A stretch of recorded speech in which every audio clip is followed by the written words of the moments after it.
के लिए VIP share में अमरदेव सिंह साहब जुड़ चुके हैं। अमर जी, स्वागत आपका।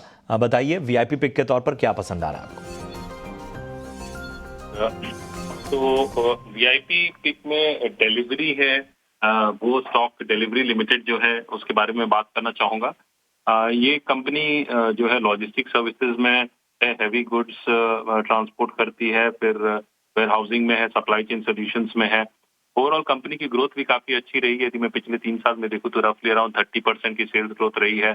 प्रॉफिटेबिलिटी ग्रोथ भी कंपनी की जो है वो क्वार्टर ऑन क्वार्टर इंप्रूवमेंट की तरफ जा रही है। तो इस स्टॉक पे एक नजर रखी जा सकती है, बाइंग अपॉर्चुनिटी इसमें बन सकती है। करेंटली ये 393 के आसपास है, तो 380 385 लेवल्स पे एक अच्छी बाइंग अपॉर्चुनिटी इसमें है from 1 to 2 month perspective for a target of 445 on the upside, और इसमें स्टॉप लॉस जो है वो 353 का रखा जा सकता है।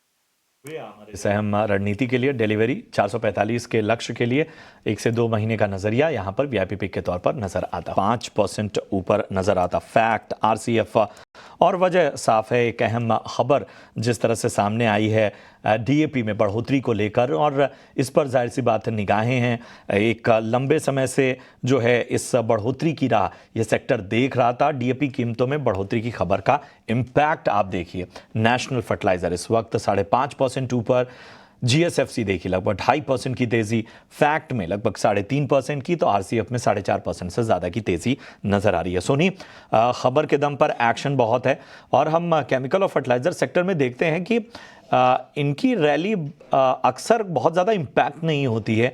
जाहिर सी बात है डिमांड की भी बात होती है, और चूंकि एक ऐसा सेक्टर है जहां पर रूरल डिमांड और इसके साथ ही इंडस्ट्री का जो फोकस है वो बहुत मायने रखता है, और उनके मूवमेंट का भी असर नज़र आता है। लेकिन इस खबर और बाकी फैक्टर्स को देखें तो आप यहाँ पर क्या राय देंगे?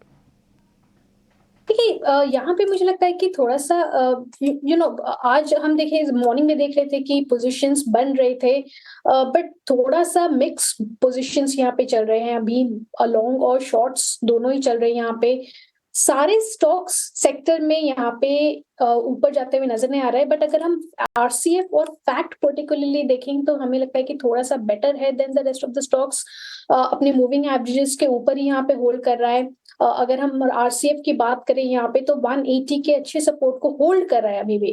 कहीं ना कहीं 190 का रेजिस्टेंस है, बट अगर 180 190 के बीच में कंसोलिडेट करता है और 190 के ऊपर ब्रेकआउट देता है, देन टुवर्ड्स 205 210 के लेवल्स को एक बार टेस्ट कर सकता है। वॉल्यूम है यहाँ पे, पॉजिटिव डाइवर्जेंस है, सो थोड़ा सा बेटर है अपने बाकी प्लेयर्स में से। सो मुझे लगता है यहाँ पे ध्यान रख सकते हैं 180 के सपोर्ट के साथ। तो ये है राय इस वक्त फर्टिलाइजर शेयरों पर। जो पसंद आता हुआ उसमें लेवल्स का विशेष रूप से ध्यान रखिए। बढ़ते हैं आगे, 2 स्टॉक्स की चर्चा कर लेते हैं जिनकी तेजी ध्यान खींच रही है। पहला लेकर आइए सुज़लॉन एनर्जी। इस वक्त देखिए 4.5% से ज़्यादा की तेजी सुज़लॉन एनर्जी पे हमें देखने को मिल रही है।